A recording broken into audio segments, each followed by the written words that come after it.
Como é que a imprensa costuma lidar com complicações de procedimentos médicos? Será que essa é a melhor forma de comunicar essas notícias?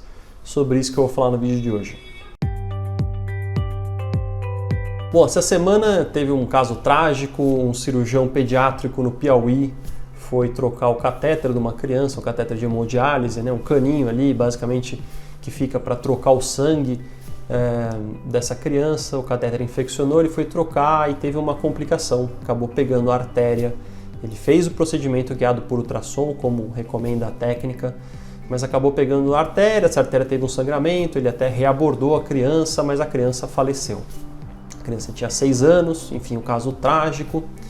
E aí foi aberto um inquérito policial. Basicamente, o inquérito policial é o primeiro passo do que seria assim, um julgamento, então é unilateral. Basicamente são levantadas provas ali, tentado ouvir o que aconteceu, ouvir o pessoal que estava ali, basicamente tentado levantar o que pode ter acontecido. Importante falar que isso é uma coisa unilateral, o outro lado não tem acesso, não tem o direito de defesa ainda, está só se tentando levantar provas para aí sim levar a julgamento, e depois de julgamento o outro lado pode falar, pode ter o amplo direito à defesa. Então o inquérito basicamente é o primeiro passo da coisa, e foi feito o inquérito policial de um homicídio culposo nesse caso. Enfim, bem questionável, já que o profissional parece que era um filho de um médico lá, pediatra tradicional, ele estava há muito tempo trabalhando como cirurgião pediátrico, era de um hospital universitário, um cara muito bem conceituado. E o que foi feito basicamente foi o seguinte: uma repórter pegou esse inquérito e colocou, uma ou mais repórteres, colocou num site de notícia lá do Piauí, colocando a foto do cara estampada ali na reportagem, escrito as palavras aí, homicídio culposo, não sei o quê. E quem não entende, basicamente, acha que o médico já foi condenado. E é basicamente a sociedade descendo a lenha nesse cara. O que não foi falado é o seguinte, que ele tinha mais de 20 mil procedimentos, era um médico muito bem respeitado, e complicações podem ocorrer, especialmente em procedimentos invasivos, como era desse caso. Uma pequena cirurgia ali para trocar, e pode ocorrer sim, infelizmente é raro, mas pode acontecer complicações que eventualmente podem ter como desfecho o óbito. Mas a reportagem, lendo ali, parece que tem algo de muito errado que esse cara fez. O que aconteceu foi que no dia seguinte, ou logo depois da reportagem ser publicada, esse médico, o cirurgião, foi encontrado morto em casa, deixando aí uma filha, 2 filhos e a esposa. Não dá para saber exatamente o que aconteceu, mas dá para a gente imaginar. Enfim, então o primeiro ponto é esse, assim, complicações de procedimentos podem ocorrer, a gente sabe mais ou menos a estatística, é raro, mas pode acontecer. Isso não significa que o médico tenha culpa. Você fala, poxa, mas a criança morreu. Sim, é trágico, acho que ninguém quer que aconteça isso, mas existe uma pequena porcentagem que vai acontecer alguma complicação grave. Segundo que assim, a gente sabe basicamente o que essa repórter está procurando, publicando uma reportagem porca dessa, né? Queria um caça-cliques para a gente ler lá, chama a atenção, a foto do cara, homicídio culposo. Só que, ao meu ver, é uma baita de uma irresponsabilidade, porque você está colocando o cirurgião para julgamento em praça pública antes de nem saber o que aconteceu exatamente. Não se sabe se tinha uma fibrose desgraçada ali, se foi difícil, ou se, sei lá, se foi erro mesmo, o cara estava alterado, não dá para saber. Então, assim, basicamente colocar essa reportagem no ar com a foto da pessoa é uma irresponsabilidade sem tamanho. Mas eu não estou aqui para falar disso, eu estou aqui para falar das consequências de terceira ordem, que eu acho que é o que a maioria das pessoas não consegue enxergar.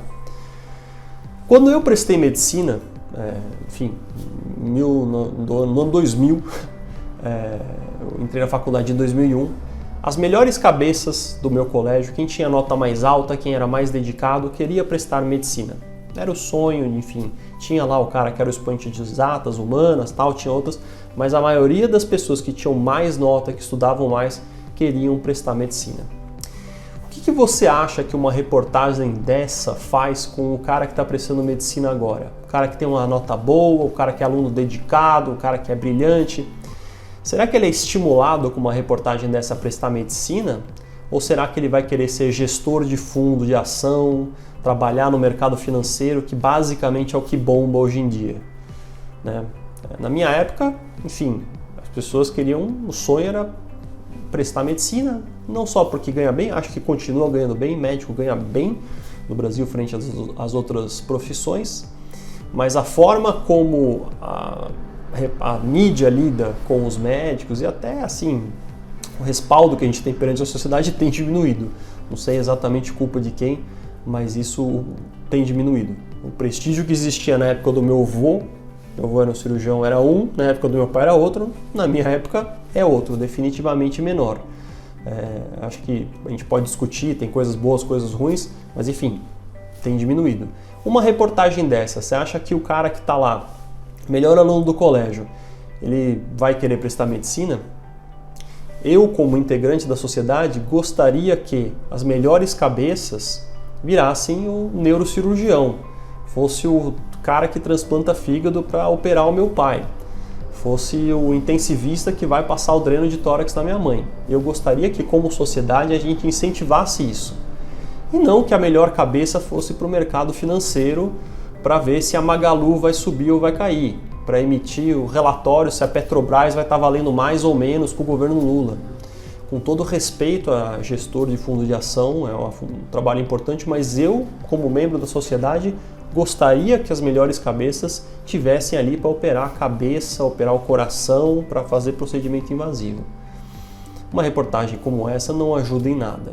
E eu ainda não estou nem falando também do mercado médico, né? O mercado que criou-se aí no Instagram, no TikTok, de médicos que prescrevem anabolizante, medicina de precisão, medicina não sei o que eu nem sei explicar direito, que basicamente são venerados, né? Tem médico falando do TikTok, e tem o podcast falando sobre como ele pensa, e enfim, a sociedade meio que venerando.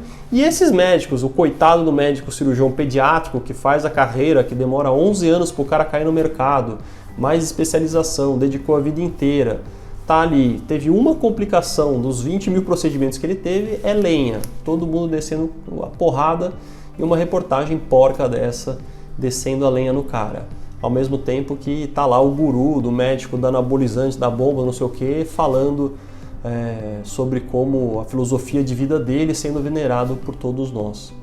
Então é isso, para a gente repensar e talvez valorizar mais quem faz a medicina tradicional, a medicina antiga, que é um pouco chata, não tem tanto glamour, não é tão legal falar no Instagram sobre como passar catéter, enfim, não tem muita graça nisso, mas eu, como sociedade, gostaria que esse profissional fosse mais valorizado. Gostaria que quando meu pai e minha mãe ficassem doentes, tivesse a melhor pessoa ali para cuidar deles.